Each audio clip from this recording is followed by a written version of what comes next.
All right. Oh, there he'll start it. All right, so the next speaker is Jim Starbard from RCAP Solutions. He's based in Massachusetts, I know that much. And he's talking about gathering information prior to a well assessment, which is a fun task, I tell you. All right.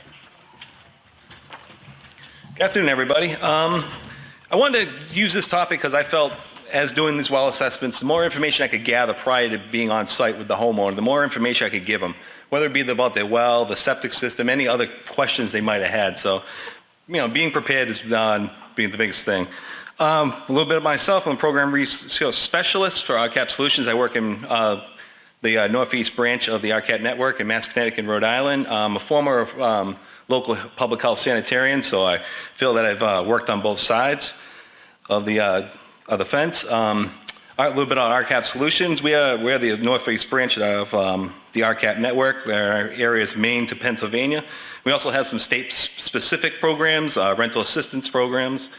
We missed that one. Okay, community resources. We conduct well assessments for homeowners, private well training, sanitarians and homeowners. We also work with the state and local health departments to help promote public health and private well initiatives.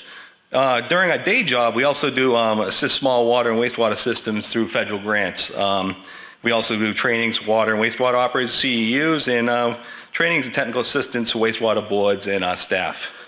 So on to the information. The biggest things I like to gather prior to is the well logs, septic records, local private well regulations, registry of deeds, USGS groundwater monitoring wells really came in handy last year with the drought. God, I'm way behind.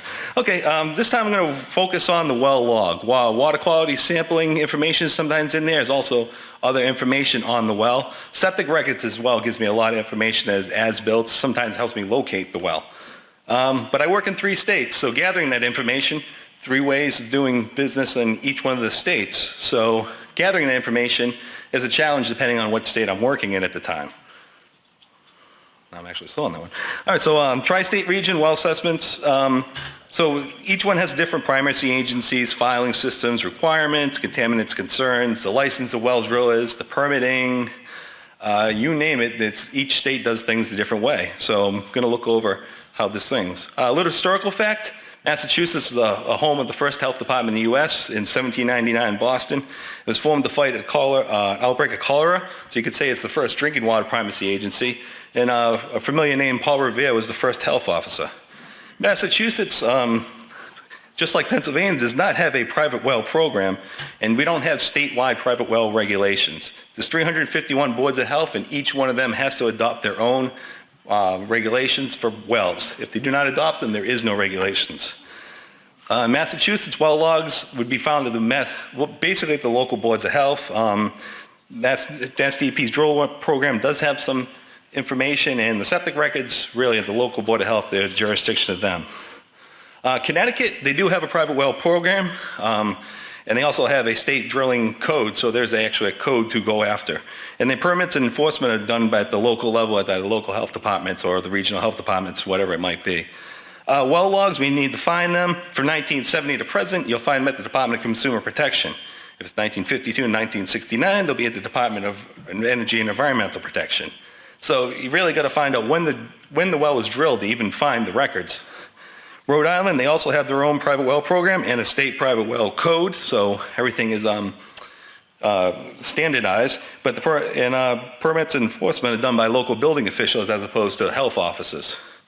Well logs you would find at our RIDPH private well program as well as the local building department, and septic records as well at the local building department. And I just wanted to go over different requirements in the next few slides, kind of give you an idea of each state. Massachusetts, well, each Board of Health makes their own regulations, so some require new wells to be tested, some don't.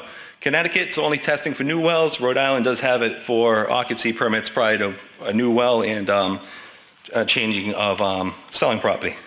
A couple of the setbacks, Massachusetts, 100 feet from a leach field. Connecticut is 75 feet, which is if it's under 10 gallons per minute, which usually I only see in public water system zone 1, so it's different there, and I'm already in the casing. Oh well. Casings, you can see it's different. Connecticut, it being 6 inches, they recommend 12 to 24, but the code only requires it to be 6. Massachusetts, again, doesn't have a code. I always go to the public water system. And I want to thank everyone.